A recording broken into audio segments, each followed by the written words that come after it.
चलिए आज हम लोग प्रीलिम्स पॉइंट ऑफ व्यू से करंट अफेयर्स पढ़ने वाले 71वीं बीपीएससी के लिए। ठीक है, 71 बीपीएससी के लिए हम लोग पढ़ेंगे। और सबसे पहले आज हम लोग बिहार स्पेशल देखने वाले हैं। ठीक है, तो यहाँ पे प्रकाश उत्सव देखेंगे। प्रकाश उत्सव 4 जनवरी से 6 जनवरी 2025 तक बिहार के पटना शहर में तख्त श्री हरमंदिर साहिब में आयोजित किया गया। ठीक है, तो प्रकाश उत्सव की बात करेंगे तो इसका पर्पस आपको याद होना चाहिए। तो 10वें और अंतिम सिख गुरु गुरु गोविंद सिंह की 398वीं जयंती को चिन्हित किया गया। ठीक है, तो गुरु गोविंद सिंह का जन्म कब हुआ था बता सकते हो इसमें से, आप में से कोई? हम्म गुरु गोविंद सिंह का जन्म कब हुआ, ये तो पढ़ा दिया था।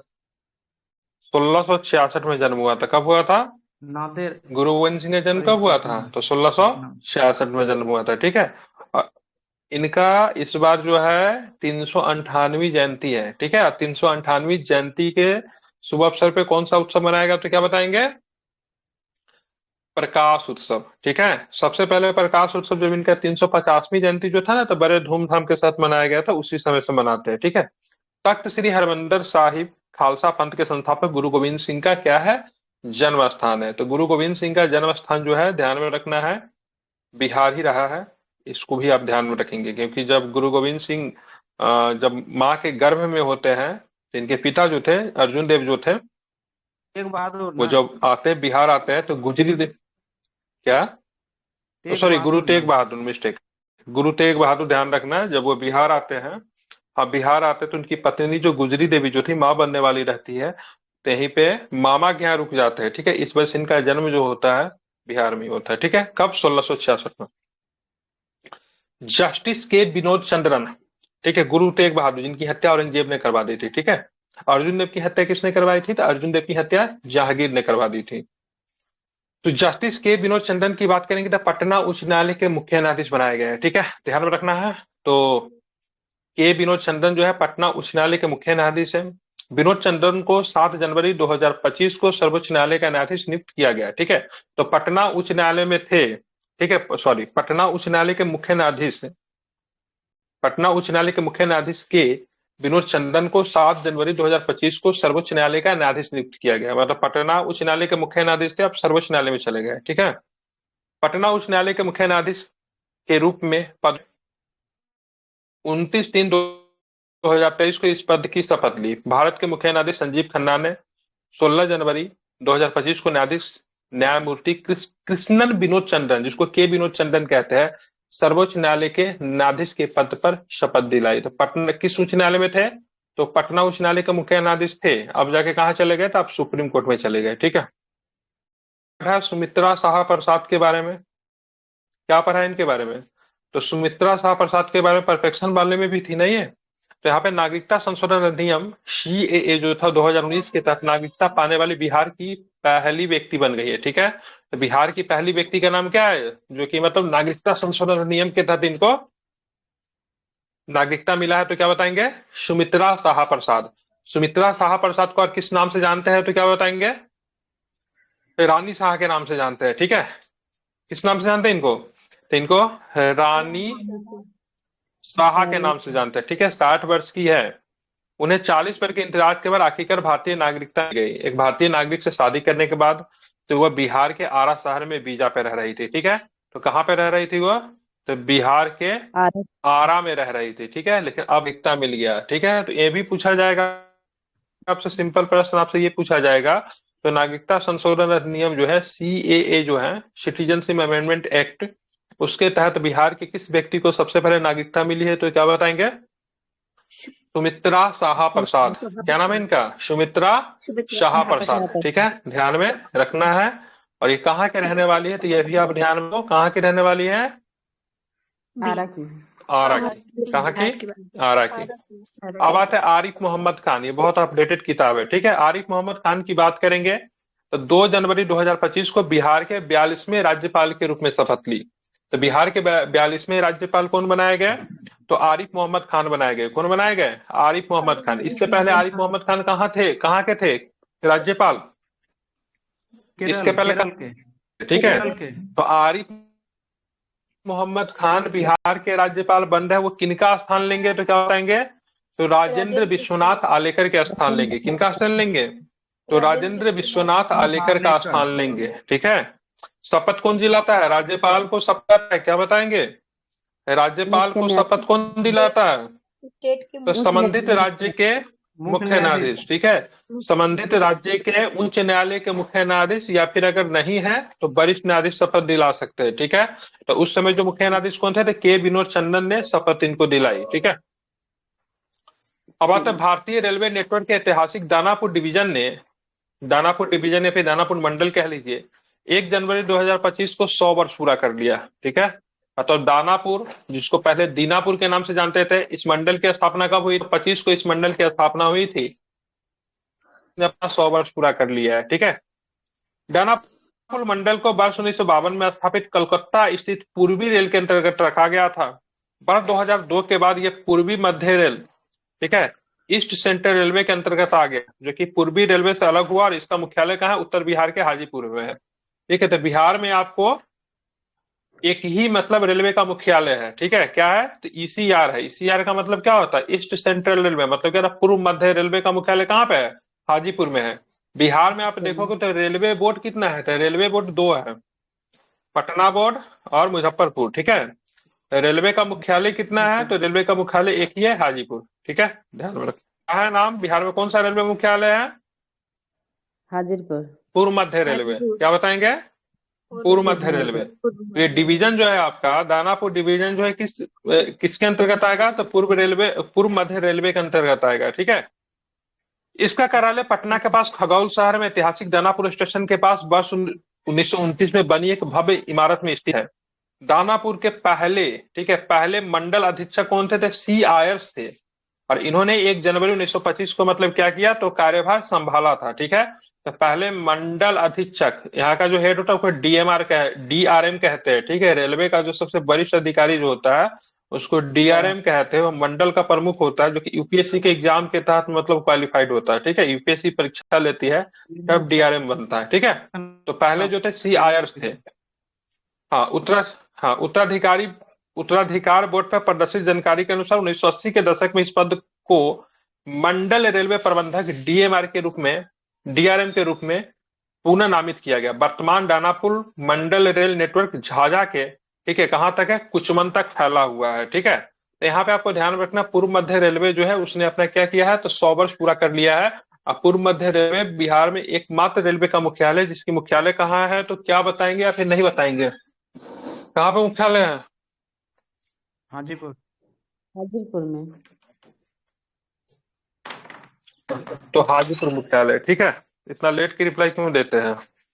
जल्दी जल्दी बोला कीजिए। ठीक है। चलिए आप चलते आगे। बिहार ने 11 जनवरी 2025 को अहमदाबाद में त्रिपक्षीय समझौता ज्ञापन, ठीक है, इसको एमओयू कहते हैं, मोमेरेंडम ऑफ अंडरस्टैंडिंग होता है कि, ठीक है, पर हस्ताक्षर के साथ आपदा प्रबंधन में एक महत्वपूर्ण उपलब्धि हासिल की। अब यहाँ पे बिहार ने किसके साथ त्रिपक्षीय समझौता पर हस्ताक्षर किया है? तो अहमदाबाद में त्रिपक्षीय समझौता पर हस्ताक्षर किया। इसमें 3 पक्ष कौन कौन है उनके बारे में हम लोग जानते हैं। ठीक है। इसमें बिहार राज्य आपदा प्रबंधन प्राधिकरण, जिसको क्या बोलते हैं? बीएसडीएमए। फुल फॉर्म क्या होता है? बिहार राज्य आपदा प्रबंधन प्राधिकरण। बिहार मौसम सेवा केंद्र, जिसको क्या बोलते हैं? बीएमएसके।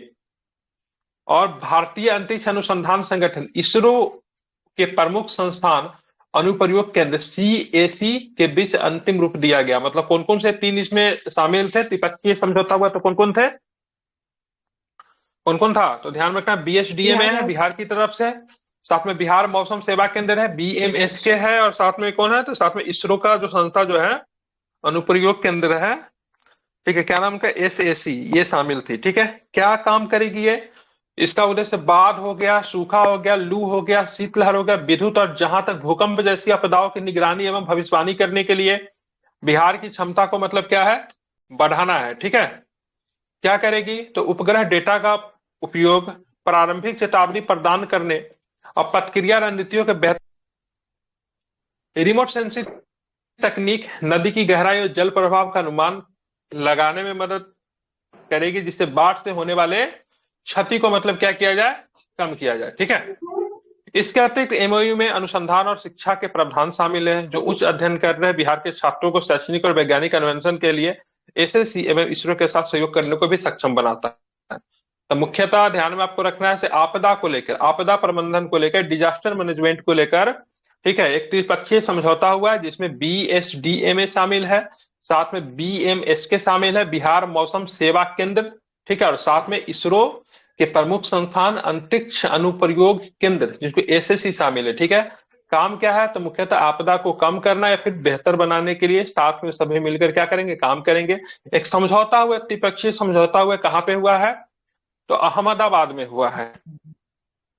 आप देखें, नाइट हेरोन पंछी क्या है? तो एशिया में चीन और वियतनाम के बाद बिहार के वाल्मीकि टाइगर रिजर्व, इसको लोग वीटीआर के नाम से जानते हैं, वहां पे एक नाइट हेरोन पक्षी देखा गया है। ठीक है, मुख्य तौर पे पक्षी कहां पे दिखती है, क्या बताएंगे?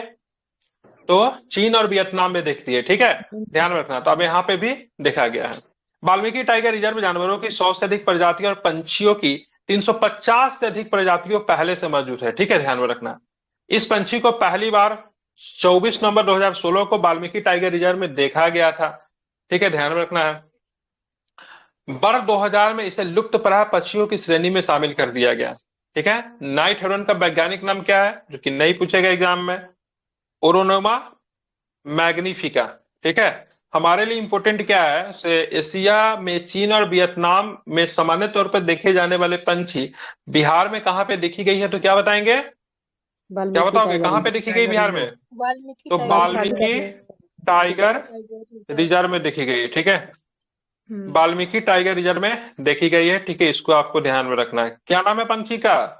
तो नाइट हेरोन पंछी है। ठीक है, नाइट हेरोन पक्षी। अब यहाँ पे जॉर्ज ऑरवेल का नाम आपने सुना होगा। ठीक है, जॉर्ज ऑरवेल का एक बहुत ही प्रमुख किताब है। क्या नाम है जॉर्ज ऑरवेल की पुस्तक का नाम? क्या है जॉर्ज ऑरवेल ने लिखा था? क्या लिखा था? 1857 कुछ इसका बहुत इंपॉर्टेंट किताब है, गूगल कीजिए तो। ठीक है, मुझे याद नहीं आ रहा, या तो 1857 होगा या फिर इंदिरा गांधी के ऊपर कुछ लिखे हुए हैं। ठीक है, चेक कर लीजिए। ब्रिटेन की शाह ने बिहार के पूर्वी चंपारण में मोतिहारी में जन्मे 75वीं पुण्यतिथि पर उन्हें सम्मान में एक सिक्का जारी किया है। ठीक है, तो जॉर्ज ऑरवेल की बात करेंगे, ब्रिटिश थे लेकिन उनका जन्म चंपारण के मोतिहारी में हुआ था। ठीक है, स्मारक पे बात करेंगे तो क्या पाउंड का सिंबल है? स्मारक पे दो पाउंड के सिक्के का डिजाइन ऑरवेल की विरासत का प्रतीक है। ठीक है, जॉर्ज ऑरवेल के बारे में जान लेते हैं। महान अंग्रेजी उपन्यासकार जॉर्ज ऑरवेल का जन्म की बात करेंगे तो 25 जून 1903 को बिहार के मोतिहारी में हुआ। ठीक है, और हाँ 1984 बोला ना, यही 1984 इनके किताब का नाम है। ठीक है, तो ऑरवेल की प्रसिद्ध उपन्यास 1984 एनिमल फार्म को अंग्रेजी साहित्य में महत्वपूर्ण माना गया है और उन्हें अक्सर सदी का महान लेखक भी कहा जाता है। ठीक है, आई थिंक इंदिरा गांधी के लाइफ के ऊपर है 1984, यहाँ पे सिख दंगा वगैरह का चर्चा किया होगा।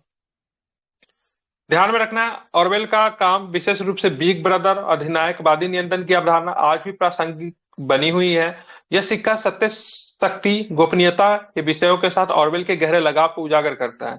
साहित्य और वैश्विक विमर्श में उनके अस्थायी प्रभाव के लिए भी श्रद्धांजलि के रूप में है। तो जॉर्ज ऑरवेल का जन्म कहाँ पे हुआ था?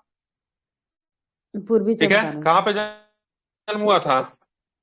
पूर्वी चंपारण। ठीक है, और इन्होंने जो किताब लिखी थी उसका नाम क्या है? पूर्वी चंपारण। 1951। ठीक है, मतलब एनिमल फार्म। रखना है। इनका नोबेल का नाम है 1984, इनको आपको ध्यान में रखना है। हाँ हाँ बिल्कुल, एक और भी था। Animal farm. बिल्कुल ठीक है, इनको आपको रखना। हाँ चलिए, तो ध्यान, ये स्टोरी क्या है इस बुक का मुझे नहीं पता है। आई थिंक 1984 से होगा, कुछ भारत के ऊपर हो सकता है। ठीक है, 1984 बुक का नाम है। एक इनका बुक का नाम क्या है? Animal farm. ठीक है, अब हाँ, अब देखें बिहार का पहला प्लास्टिक अपशिष्ट प्रबंधन। ठीक है, कहां पे खोला गया? बिहार का पहला प्लास्टिक अपशिष्ट प्रबंधन संस्थान।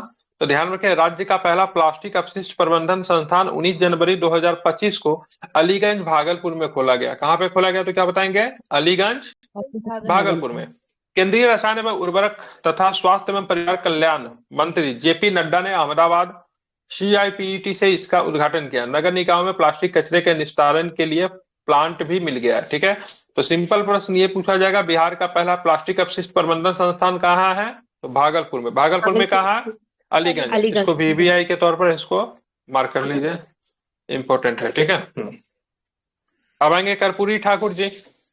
प्रधानमंत्री नरेंद्र मोदी ने 24 जनवरी 2025 को भारत रत्न और बिहार के पूर्व मुख्यमंत्री कर्पूरी ठाकुर को जयंती पर श्रद्धांजलि दी, ठीक है। 24 जनवरी को इनका क्या था? तो ध्यान रखना, उनका जन्मदिन है। 24 जनवरी को अटल बिहारी वाजपेयी जी का भी जन्मदिन होता है। अब देखेंगे यहाँ पे, नहीं 24 जनवरी को नहीं होता, 1924 में इनका जन्म है ना, 1924 में अटल बिहारी वाजपेयी जी का भी जन्म है। दोनों का 24-24 है। 24 जनवरी नहीं, 1924 में कहना चाह रहा था। वर्ष 1924 में बिहार के दरभंगा के पितोजिया में, कहां पे? पितोजिया, जिसको अब क्या बोलते हैं? अब कर्पूरी ग्राम के नाम से जानते हैं। यही पे मतलब कर्पूरी ठाकुर जी का जन्म हुआ था, एक महान स्वतंत्रता सेनानी, और साथ में बिहार के मुख्यमंत्री रहे थे। 2 बार बिहार के मुख्यमंत्री बने थे, ठीक है। कब से कब तक? तो 70 से 71 और 77 से 79, मतलब 70 to 71 और 77 से लेकर 79 तक। वर्ष 1924 में मरणोपरांत भारत रत्न से सम्मानित किया गया, सॉरी वर्ष 2024 में इनको भारत रत्न दिया गया, मतलब इनके जन्म के 100 वर्षों बाद। लोगों की सेवा करने और उनके मुद्दों को आगे बढ़ाने के प्रति अपनी अटूट प्रतिबद्धता के लिए इनको कौन सी उपाधि दी गई थी? तो जननायक। जननायक की उपाधि दी गई थी। तो जननायक बोलते हैं। अगर लोकनायक अगर पूछेगा तो लोकनायक जयप्रकाश नारायण होते हैं, ठीक है। अगर आपसे जननायक अगर पूछेगा तो जननायक कौन है? तो जननायक कर्पूरी ठाकुर है, ठीक है। तो इनको आपको ध्यान में रखना, इंपॉर्टेंट है, भूलेंगे नहीं, ठीक है। जयप्रकाश नारायण। लोकनायक और जननायक में कंफ्यूजन नहीं ना होगा? हाँ, ठीक है। तो इसको आपको ध्यान में रखिएगा, इसको भूलिएगा नहीं, ठीक है। अब आगे चलेंगे तो आगे देखेंगे कौन सा प्रश्न है, ठीक है। कर्पूरी ठाकुर जी की बात करेंगे। बिहार विधानसभा के सदस्य कब बने? तो 1952 में बन गए थे। बिहार विधानसभा की सदस्य की बात करेंगे तो 1952 में बन गए थे, ठीक है।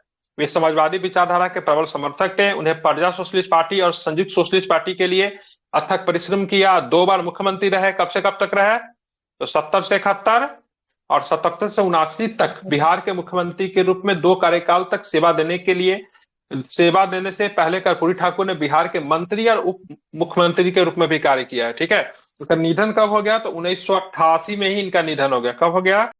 तो 1988 में इनका निधन हो गया, ठीक है। हाँ, 1988 में क्या था? तो इनका निधन हो गया, ठीक है। अब हम लोग आते हैं sport star focus Bihar conclave, ठीक है। Sport star focus Bihar conclave की बात करेंगे तो 24 जनवरी 2025 को पटना के ताज सिटी सेंटर में आयोजित sport star focus Bihar conclave के दौरान बिहार के मुख्यमंत्री नीतीश कुमार ने एथलीटों और पैरा एथलीटों को उनकी संबंधित खेल विद्याओं में उपलब्धि और योगदान के लिए सम्मानित किया गया है। सम्मानित किए गए खिलाड़ियों में पैरा ओलंपिक रजत विजेता दीपा मलिक भी है। ओलंपिक कांस्य पदक विजेता मुक्केबाज विजेंदर सिंह भी है। 2 पैरा ओलंपिक कांस्य पदक विजेता PR श्रीजेश है, जो कि किस खेल से संबंधित है? PR Sreejesh, hockey. PR Sreejesh किस खेल से संबंधित है? अभी हाल फिलहाल में संन्यास भी इन्होंने लिया, गोलकीपर है हॉकी के, ठीक है। 2 बार पैरा ओलंपिक पदक विजेता शरद कुमार है, ठीक है। 6 बार के शीतकालीन ओलंपिक शिवा केशवन है, ठीक है। अब भारतीय महिला हॉकी टीम के मुख्य कोच हरिंदर सिंह शामिल थे। खेल सितारों को शॉल और एक आभरण युक्त सिल्वर फिश देकर सम्मानित किया गया, ठीक है। 2 विशेष पुरस्कार दिए गए, क्या है? तो डेका जयप्रकाश सिंह ने, ठीक है, अनसंग चैंपियन पुरस्कार जीता, ठीक है। और किशोर शतरंज खिलाड़ी मोहम्मद रेयान ने यंग अचीवर सम्मान जीता। प्रत्येक को 50,000 रुपया नगद पुरस्कार दिया गया, ठीक है। तो यहाँ पे ध्यान रखना, sport star focus Bihar conclave में कौन कौन लोग आए थे? तो दीपा मलिक थी, पैरा ओलंपिक में रजत पदक विजेता है। साथ में विजेंदर सिंह आए थे, कांस्य पदक विजेता है, जो कि हाल फिलहाल में चुनाव को लेकर काफी चर्चा में भी थे। 2 बार ओलंपिक कांस्य पदक विजेता PR श्रीजेश आए थे, हॉकी से संबंधित है। 2 बार पैरा ओलंपिक पदक विजेता शरद कुमार आए थे। 6 बार के शीतकालीन ओलंपियन केशवन भी आए थे, ठीक है। और साथ में भारतीय महिला हॉकी टीम के कोच भी आए थे, जो कि कौन है? हरिंदर सिंह है, ठीक है। इन सबको मतलब क्या किया गया? तो सम्मानित किया गया। राजगीर की प्राचीन सुरक्षा दीवार, ठीक है, इसको क्या बोलते हैं? साइक्लोपियन वॉल कहते हैं, ठीक है। ये काफी इंपॉर्टेंट है, इनको जरा हम लोग समझते हैं। तो राजगीर में भी क्या था? तो सुरक्षा दीवार था। तो भारतीय अंतरिक्ष जरासंध बनाया था अनुसंधान ना संगठन दीवार। इसरो की देखरेख में लीडार, ठीक है, कब का है उसे नहीं पता है, ठीक है। लीडार का मतलब लाइट डिटेक्शन एंड रेंजिन तकनीक से राजगीर की प्राचीन सुरक्षा दीवार की मैपिंग और 3D डायमेंशन मॉडल तैयार करने पर काम जल्द शुरू होगा। अधीक्षण पुरातत्व सर्वेक्षण पटना को साइकोपिलियन दीवार के लिए रडार प्रणाली के उपयोग का निर्धारण करने का निर्देश दिया गया। सर्वे में पटना के अलावा सारनाथ, जोधपुर, चंडीगढ़, राजकोट, चेन्नई और देहरादून बोर्ड से पुरातत्व विभाग की टीमें शामिल होगी। ऐसा माना जाता है राजगीर की साइकोपिलियन वाल चीन की महान दीवार से भी पुरानी है, तो हो सकता है होगा महाजनपद के समय का होगा। अब इसे एग्जैक्ट पता चलेगा किसने बनवाया था वो तो नहीं दिया हुआ है, ठीक है, लेकिन मगध के ही शासक बनाए होंगे बिल्कुल। ठीक है, तो जरा राजगीर जो थी क्यों बनाया राजधानी था थी ना, सब बताए हालांकि ये थे ना, दीवार जरासंध क्यों बनाया बनाने था। की आवश्यकता पर यह भी जानने के विषय है। राजगीर को क्यों बनाने की आवश्यकता पड़ी, क्योंकि ऑलरेडी 5 पहाड़ियों से घिरा हुआ था, फिर इसको दीवार बनाने की आवश्यकता क्यों पड़ी, ये सोचने की विषय है। ठीक है, जरासंध ने तो बनाया था, लेकिन ये है कि कौन है सो एग्जैक्ट जानकारी नहीं है। ठीक है, ये जांच का विषय है। ठीक है, लेकिन है, और इसको मतलब काम करेगी, कौन काम करेगी, कैसे इसके पता चलेगा, तो इसके लिए इसरो किस तकनीक से इसका पता लगेगी, तो लीडार तकनीक से। लीडार तकनीक का फुल फॉर्म क्या होता है, क्या होता है, लाइट डिटेक्शन एंड रेंजिंग होता है। ठीक है, जमीन के अंदर भी कोई चीज अगर छिपी हुई ना तो वो भी उससे पता चल जाता है। हाँ, बिहार के पहले खेल विश्वविद्यालयों को यूजीसी ने मान्यता दे दी है। ठीक है, तो यूजीसी ने बिहार के पहले खेल विश्वविद्यालय को मान्यता दे दी है। ठीक है, विश्वविद्यालय अनुदान आयोग यूजीसी ने बिहार के पहले खेल विश्वविद्यालय को मान्यता दी है, जिसका उद्घाटन मुख्यमंत्री नीतीश कुमार ने 2024 में राष्ट्रीय खेल दिवस पर नालंदा राजगीर में किया था। ठीक है, यह विश्वविद्यालय राजगीर स्थित अंतर्राष्ट्रीय खेल परिसर का हिस्सा है। मान्यता मिलने के बाद अब विश्वविद्यालयों के यूजीसी अधिनियम 1956 की धारा 2F के तहत यूजीसी द्वारा मान्यता प्राप्त अन्य संस्थानों में भी रखा गया। यूजीसी की स्थापना संसद के अधिनियम के द्वारा 1956 में हुई थी। तो बिहार विश्वविद्यालय, बिहार का पहला खेल विश्वविद्यालय को क्या मिला है, यूजीसी से मान्यता मिल गया। कहाँ पे है, कहाँ पे है ये, नालंदा के राजगीर में। कहाँ पे है ये, नालंदा के राजगीर में। ठीक है, बिल्कुल, बिहार खेल विश्वविद्यालय राजगीर के यूजीसी अधिनियम, हाँ, 256 की धारा 2F के तहत यूजीसी से मान्यता मिल गई है। बिहार कैडर के 1982 बैच के अधिकारी शिशिर सिन्हा को राज्य सरकार ने उसको बिहार खेल विश्वविद्यालय का पहला कुलपति नियुक्त किया है। ठीक है, तो बिहार कैडर के ध्यान में रखना है 1982 बैच के अधिकारी, अब आईएएस है कि आईपीएस है सो तो नहीं दिया है, लेकिन उनको कुलपति नियुक्त किया गया है, ये भी आप ध्यान में रखना। क्या नाम है इनका, शिशिर सिन्हा। ठीक है, इंपॉर्टेंट नाम है, याद कर लीजिए।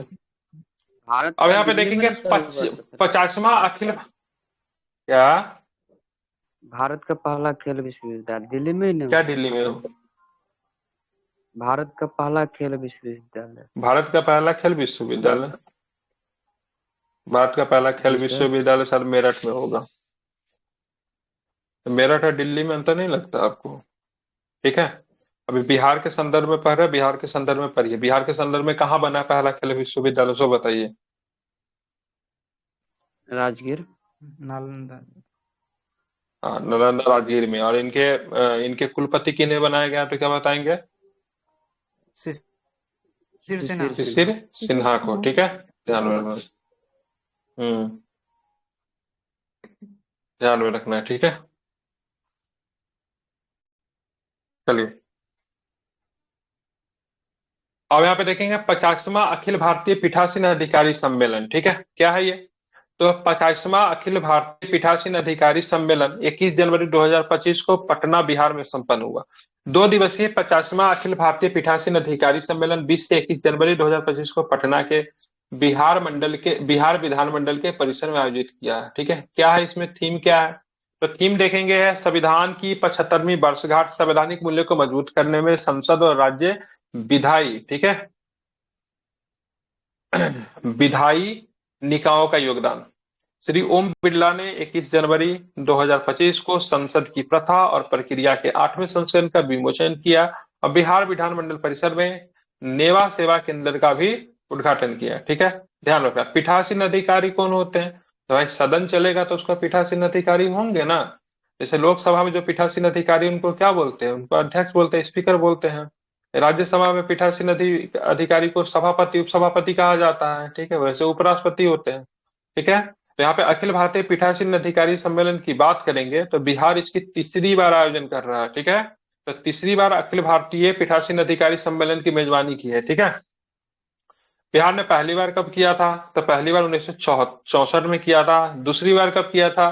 तो दूसरी बार 1982 में किया था। और तीसरी बार की बात करेंगे तो तीसरी बार 2025 में कर रहा है, ठीक है, ध्यान में रखना है, ठीक है। तो ये तीसरी बार है। पहली बार बिहार को इस सौभाग्य 1964 में प्राप्त हुआ था। विधायी निकायों के सचिवों का 61वां सम्मेलन भी हुआ है, ठीक है। विधायी निकायों के सचिवों का 61वां सम्मेलन 50वें अखिल भारतीय पीठासीन अधिकारियों के सम्मेलन के ठीक पहले 19 जनवरी 2025 को पटना में आयोजित किया। विधायी निकायों के सचिवों के 61वें सम्मेलन का उद्घाटन लोकसभा के महासचिव कौन है? तो उत्पल कुमार सिंह ने किया, ठीक है। तो ध्यान रखेंगे, तो इसका उद्घाटन किसने किया? तो उत्पल कुमार सिंह। एकदम सचिवों का भी हो रहा है, ठीक है, सचिव का भी हो रहा है और साथ में अध्यक्षों का भी हो रहा है, ठीक है। तो सारे जगह के अध्यक्ष आएंगे, है ना, क्या आएंगे? सारे जगह, जैसे मध्य विधानमंडल का अध्यक्ष होगा, ठीक है, झारखंड विधानमंडल का भी अध्यक्ष होगा, बिहार का भी है, उत्तर प्रदेश का भी, तो वो भी आएंगे। और साथ में महासचिव, सचिव भी सब जगह के आएंगे। तो इन सब का सम्मेलन हो रहा है। सम्मेलन का थीम क्या है? तो अधिक दक्षता, प्रभावशीलता और उत्पादकता में विधायी निकायों में आधुनिक प्रौद्योगिकियों को अपनाना है, ठीक है। पहला अखिल भारतीय पीठासीन अधिकारी सम्मेलन 1921 में शिमला में आयोजित किया गया था, पहली बार, ठीक है। और 82वां अखिल भारतीय पीठासीन अधिकारी सम्मेलन जिसने पहले सम्मेलन के 100वें वर्ष को चिन्हित किया है, फिर नवंबर 2021 में शिमला में आयोजित किया गया था, ठीक है। तो 100वां वाला भी शिमला में और पहला वाला भी शिमला में। पहला वाला कब किया गया? 1921 में किया गया, ठीक है। 100वां वाला कब किया गया? 2021 में किया गया, ठीक है। और बिहार में जो हो रहा है वो कैमा है, ठीक है। तो ध्यान रखें, बिहार में अगर बात करेंगे तो बिहार में इस बार जो अध्यक्ष वाला जो हुआ है तो ये 50वां है, ठीक है, ध्यान में रखना है, ठीक है। अब ये सचिव वाला जो है तो ध्यान में रखना, सचिव वाला कहाँ पे है? तो सचिव वाला की बात करेंगे तो ये भी इस बार पटना में हुआ है। विधायी निकायों का सचिव का 61वां सम्मेलन है, ठीक है। और यहाँ पे अखिल भारतीय पीठासीन अधिकारी का 85 नंबर का है, इसको आपको ध्यान में रखना है। और 82 नंबर का कहां पे हुआ था? 82 नंबर का, ये 82 नंबर का कहां पे हुआ था? शिमला में हुआ था। क्योंकि कब हुआ था? 2021 में हुआ था। और 2021 में कितने वर्ष थे? 2 वर्ष पूरे हो रहे थे। और 84वां अखिल भारतीय पीठासीन अधिकारी सम्मेलन 27 से 28 जनवरी को मुंबई के महाराष्ट्र में हुआ था। तो 84 वाला मुंबई के महाराष्ट्र में, 85 वाला बिहार पटना में, ठीक है, ध्यान में रखना है। और साथ में अगर बात करेंगे तो 82 वाला कहाँ पे हुआ था? तो 82 वाला शिमला में हुआ था। क्यों हुआ था शिमला में? क्योंकि 100 वर्ष पूरे हो रहे थे, ठीक है, ध्यान में रखना है। हाँ, आप देखेंगे बिहार की मतदाता सूची। तो भारत निर्वाचन आयोग द्वारा 7 जनवरी 2025 को 243 विधानसभा क्षेत्रों के लिए प्रकाशित अंतिम मतदाता सूची के अनुसार राज्य में कुल मतदाताओं की संख्या कितनी है? 7.80 करोड़ मतदाता है, जिसमें से 4.07 करोड़ पुरुष है और 3.72 करोड़ महिला है, ठीक है। टोटल मतदाता कितनी है? 7.80 करोड़, मतलब 7 करोड़ 80 लोग। थर्ड जेंडर कितने हैं? तो 2104 जो है थर्ड जेंडर है। तो ये डाटा आपके लिए इंपॉर्टेंट हो सकता है। तो टोटल वोटर जो है बिहार में 7 करोड़ 80 लाख है। और थर्ड जेंडर की बात करेंगे तो थर्ड जेंडर जो है 2104 है, ठीक है। अब आते किस वर्ग के कितने मतदाता हैं? तो 18 से 19 आयु वर्ग के सबसे कम उम्र के मतदाताओं की संख्या 8 लाख है, जबकि सबसे अधिक, ठीक है, 2.04 करोड़ मतदाता की बात करेंगे तो उनका क्या, 30 से लेकर 39 साल तक की आयु है। तो सबसे कम किस उम्र के मतदाता है? तो 18 से 19 के, और सबसे अधिक 30 से 39 के बीच में, ठीक है। इसके बाद 40 से 49 वर्ग के लोग हैं जिनकी संख्या 1 करोड़ 69 लाख है। उसके बाद 20 से लेकर 29 आयु वर्ग के लोग हैं जिनकी संख्या 1.55 करोड़ है, ठीक है। अब यहाँ पर देखें 50 से 59 वर्ग के लोग की संख्या 1.14 करोड़ है। 60 से 69 आयु वर्ग के लोगों की संख्या 72 लाख मतदाता है। वही अगर बात करेंगे 70 से 79 वर्ष के आयु की लोगों की संख्या बहुत कम है, ठीक है, इनकी संख्या 39.65 लाख है। 80 वर्ष की संख्या की बात करें, इनकी भी संख्या 16 लाख है।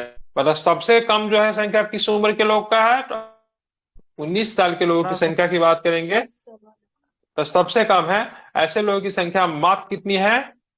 8 लाख, ठीक है, और वही अगर बात करेंगे 80 साल वालों की संख्या कितनी है, तो ये दोगुना हो जाता है, 16 लाख है। ठीक है, ये सारा यार आप नहीं भी रखोगे तो भी इम्पोर्टेंट नहीं है, उतना चलेगा, लेकिन ध्यान में रखना बिहार में निर्वाचन आयोग के द्वारा, भारत निर्वाचन आयोग के द्वारा जो डाटा जो जारी किया गया है, वोटर लिस्ट जो जारी किया गया है, उसमें 7.84 करोड़ लोग, सॉरी 7.8 करोड़ वोटर्स है, और साथ में थर्ड जेंडर कितना है,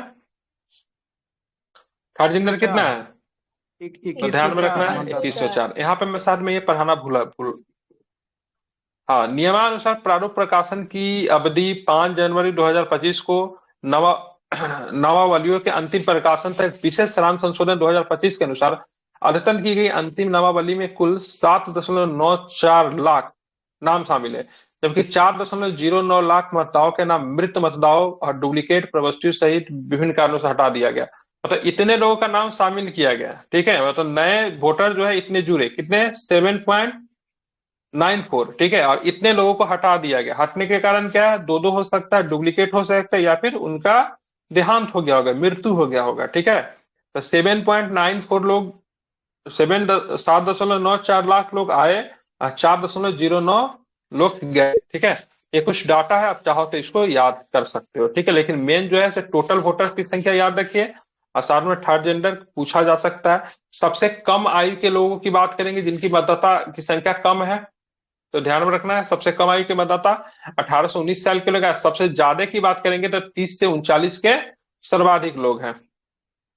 अब आते हैं बिहार के 7 व्यक्तियों को पद्म पुरस्कार 2025 के लिए नामित किया गया। ठीक है, वो 7 व्यक्ति कौन कौन है, तो सबसे पहले श्रीमती शारदा सिन्हा जी। ठीक है, क्या इनको पद्म विभूषण दिया गया, श्रीमती शारदा सिन्हा जी को। ठीक है, काफी इंपोर्टेंट है, वीवीआई है, रट लीजिए। ठीक है, तो श्रीमती शारदा सिन्हा जी को क्या दिया गया, पद्म विभूषण। पद्म विभूषण की बात करेंगे तो सेकेंड हाईएस्ट सिविलियन होता है, अवार्ड होता है। ठीक है, कला के क्षेत्र में इनको दिया गया। हाँ, ठीक है, उन्हें वर्ष 2018 में भारत के तीसरे सबसे बड़े नागरिक सम्मान पद्म भूषण से सम्मानित किया गया था। वर्ष 1921 में उन्हें चौथे सर्वोच्च नागरिक, सॉरी, वर्ष 1991 में उन्हें चौथे सर्वश्रेष्ठ सर्वोच्च नागरिक सम्मान पद्मश्री और संगीत नाटक अकादमी पुरस्कार से भी सम्मानित किया गया जा चुका है। तो पूछेगा ऐसा प्रश्न, तो श्रीमती शारदा सिन्हा के बारे में संबंधित कथनों पर विचार करें, तो पूछेगा श्रीमती शारदा सिन्हा जी को 1991 में पद्मश्री दिया गया, बिल्कुल दिया गया। 2018 में उनको पद्म भूषण दिया गया, बिल्कुल दिया गया। और 2024 की बात करेंगे तो उनको क्या दिया गया है, 2025 में उनको क्या दिया गया था, पद्म विभूषण दिया गया। तो पद्म अवार्ड का 3 श्रेणी होता है। ठीक है, पद्म श्री, पद्म भूषण और पद्म विभूषण। ठीक है, तीनों अवार्ड जो है इनको, सॉरी, तीनों पुरस्कार जो है इनको मिल चुका है, ध्यान में रखना है। अब आते हैं यहाँ पे श्री सुशील कुमार मोदी जी मरणोपरांत बिहार के उप मुख्यमंत्री रहे, इनको पद्म भूषण दिया गया है। ठीक है, अब आते हैं श्री भीम सिंह भवेश। ठीक है, क्या है, तो भीम सिंह भवेश की बात, इनको पद्मश्री दिया गया। क्या दिया गया, भीम सिंह भवेश जी को पद्मश्री दिया गया। क्यों दिया गया है, तो भाई सामाजिक कार्य के लिए दिया गया। कहाँ के रहने वाले हैं ये, तो बिहार के भोजपुर जिले से संबंधित है। ठीक है, अपने फाउंडेशन नई आशा के माध्यम से उत्थान से संबंधित सामाजिक कार्यों के लिए जाने जाते हैं। ठीक है, इनका फाउंडेशन का नाम क्या है, एनजीओ का नाम क्या है, तो क्या बताएंगे, नई आशा। इनको मिला है पद्म भूषण। अब आते हैं श्री हेमंत कुमार। ठीक है, तो हेमंत कुमार का नेफ्रोलॉजिस्ट है। नेफ्रोलॉजिस्ट किस चीज का इलाज करता है, नेफ्रोलॉजिस्ट किडनी, किडनी का इलाज करता है। ठीक है, नेफ्रोलॉजिस्ट, एक बार चेक कर लेना। ठीक है, तो इनको भी पद्मश्री दिया गया है। क्या नाम है, हेमंत कुमार, चिकित्सा के क्षेत्र से जुड़े हुए हैं। सही है, किडनी, हाँ, किडनी का ही होगा। ठीक है, अब आते हैं श्री किशोर कुणाल। इनको जानते हैं, किशोर कुणाल को जानते हैं, वो आपने वो देखा होगा ना, पटना में आप जाओगे तो महावीर मंदिर जो है ना, तो उनके, और वो जो कैंसर वाला जो था हॉस्पिटल महावीर कैंसर था, उनसे जुड़े हुए थे। ठीक है, इन्हीं का योगदान है। इनको पद्मश्री दिया गया सिविल सेवा में। देखिए यहाँ पे किशोर कुणाल जी का फोटो और श्रीमती निर्मला देवी जी का फोटो को सेम ही कर दिया है, तो ये फोटो गलत है, ये सही है। ठीक है, तो श्रीमती निर्मला देवी की बात करेंगे, जिनको पद्मश्री दिया गया है, किस क्षेत्र में दिया है, कला के क्षेत्र में दिया गया है। ठीक है, किस लिए जानी जाती है, बहुत इंपॉर्टेंट क्वेश्चन, निर्मला देवी तो सुजनी कढ़ाई के लिए जानी जाती है। ठीक है, सुजनी कढ़ाई कहाँ का है? जीआई टैग में मिल चुका है। कहाँ का है? 69वीं बीपीएससी में पूछा था सुजनी कढ़ाई। तो ये मुजफ्फरपुर का है। ठीक है, सुजनी कढ़ाई कहाँ पे प्रचलित है?